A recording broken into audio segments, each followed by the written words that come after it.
Institución Universitaria Ceiba, educación diferente. Hola, hablemos de casos de enseñanza.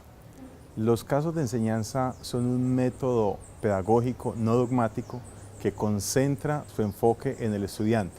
Un caso de enseñanza impulsa en el estudiante la reflexión, el pensamiento crítico, el análisis y la toma de decisiones. De tal manera que es una metodología que bien utilizada, bien implementada y a partir de un caso bien escrito se convierte en un método de alto impacto para los estudiantes. Pero hablemos en este momento de cómo escribir un caso de enseñanza. Los casos de enseñanza tienen la siguiente estructura: un párrafo de inicio, un cuerpo y un párrafo final. Pero antes de abordar el tema de la estructura, es importante recordar que los casos deben ser reales, deben tener información suficiente, deben ser provocativos, deben enganchar al estudiante, de tal manera que dentro de las características de un buen caso de enseñanza tenemos debe haber personajes, debe tener un problema, debe tener un foco, debe tener soluciones contrapuestas, debe enganchar al estudiante desde el inicio de la lectura del párrafo con el cual inicia el caso, no debe tener una única solución, porque el propósito es que el estudiante analice el caso por lo menos desde o por lo menos en tres ocasiones. En primer lugar, cuando se lee el caso previamente de la clase. En segundo lugar, el caso se analiza en equipos de trabajo, que lo recomendable es que sea entre 4 y 6 estudiantes, y en tercer lugar, en la plenaria. Muy bien, pero concentrémonos en la estructura del caso. El párrafo de inicio. El párrafo de inicio en la escritura del caso debe tener por lo menos la siguiente lista de chequeo, y es: se debe identificar claramente el tomador de la decisión, por nombre y posición en la empresa. Se debe ubicar claramente la empresa, dónde está ubicada, la actividad de la empresa, la ubicación de la empresa, pero adicional se debe dejar claramente expresado en ese párrafo de inicio el problema que se quiere solucionar. De igual manera, en el párrafo de inicio es importante hacer motivación a la pertinencia del caso para el estudiante. Luego, sigamos con la estructura. La estructura de un caso parte de la industria y el mercado. En el tema de la industria y el mercado es importante revisar todo el papel de los competidores. ¿Cuáles son los principales competidores? Sus ventas, sus ingresos, el número de empleados, la participación del mercado, etc. Pero es interesante acá que se debe tener un formato uniforme a la hora de hablar de cada competidor. Es decir, para todos debe mencionarse cuándo surge el competidor, sus ventas en millones de dólares, su número de empleados, su ubicación. Ese debe ser un formato uniforme para cada uno de los competidores.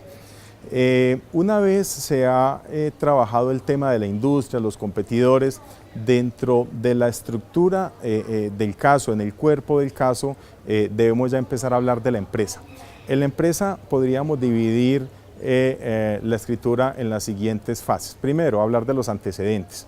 En los antecedentes hablamos, por supuesto, de cuándo surge la empresa, dónde está la empresa, sus principales accionistas, el capital, en el caso de lograr conseguir toda esa información. Luego de esta parte de antecedentes pasamos al modelo de negocio. El modelo de negocio de la empresa se debe describir de manera amplia, detallada. Recordemos que dentro de las características de un buen caso está que haya información suficiente para que el estudiante pueda tener todos los diferentes análisis, desde los diferentes enfoques, las diferentes perspectivas, para que tenga los elementos suficientes y pueda entregar una respuesta a la problemática que ofrece el caso. Entonces, ese modelo de negocio se debe describir de manera amplia y detallada, sin omitir información. Una vez hablamos del modelo de negocio, entramos a describir los diferentes productos que ofrece la empresa, el portafolio de la empresa. Digamos que esa puede ser una subdivisión dentro del modelo de negocio, y en una tercera fase, repito, primero antecedentes, segundo modelo de negocio y tercero entramos a hablar del problema. Cada caso debe tener un problema claramente definido. Ese problema es lo que denominamos el foco del caso. El foco y el problema tienen que estar articulados a los objetivos de enseñanza y a la nota de enseñanza. Es decir, muy interesante que el estudiante discuta un caso en el aula de clase, muy interesante y sorprendente la historia de la empresa, pero un caso debe tener un foco que ayude al estudiante a profundizar un tema o a comprender un tema. Un caso que no tenga claramente un objetivo de aprendizaje articulado a un foco o a un tema no es un buen caso.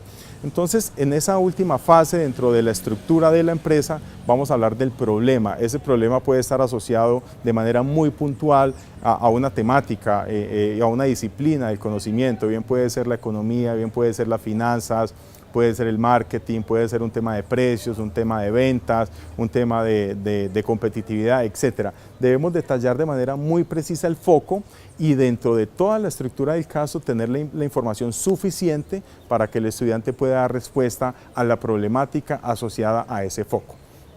Muy bien, entonces ahí tenemos la segunda parte que compone la escritura del caso. Recordemos, lo primero es párrafo de inicio y lo segundo es todo el cuerpo del caso, donde hablamos del mercado de la industria, hablamos de la empresa y dentro de la empresa hablamos de antecedentes, del modelo de negocio, del portafolio de productos y del foco del problema. La última fase a la hora de escribir un caso es el párrafo final o el párrafo de cierre. Este párrafo de cierre tiene que retomar nuevamente lo que se plantea en el párrafo inicial. Es concatenar lo que ya habíamos planteado en el párrafo inicial. Recordemos que en el párrafo de cierre se plantea la urgencia de la decisión a tomar, se plantea la urgencia del problema a solucionar, se plantea o se dan luces de cuándo se va a hacer una nueva junta directiva o de cuándo se va a tener una próxima reunión donde se va a tomar la decisión asociada al problema y al foco del caso. Dentro de esta estructura, entonces, párrafo inicial, cuerpo del caso y párrafo final, tendríamos ya el cuerpo general de lo que incluye la escritura de un caso. Finalmente vienen los anexos. Un anexo en un caso de enseñanza debería tener no más de una página y adicional combinar texto con tablas, con gráficas, con imágenes, en lo posible que los anexos no estén muy cargados de información y en los anexos se puede ampliar aquella información que se requiera para hacer el análisis del caso y para tomar las decisiones. Se pueden tener cuantos anexos haya, cuantos anexos sean necesarios, no hay un límite en el número de anexos, siempre y cuando el caso cumpla con las características de tener la información suficiente para resolverlo. A la hora de redactar el caso es importante hablar, o mejor, escribir en pasado, evitar frases como en la actualidad, hoy, actualmente, siempre redactar en pasado y es recomendable tener párrafos no más allá de 10 líneas. Bueno, espero que con esta información ya se tenga mayores elementos a la hora de escribir un caso de enseñanza. Muchos éxitos. Institución Universitaria Ceipa. Educación diferente.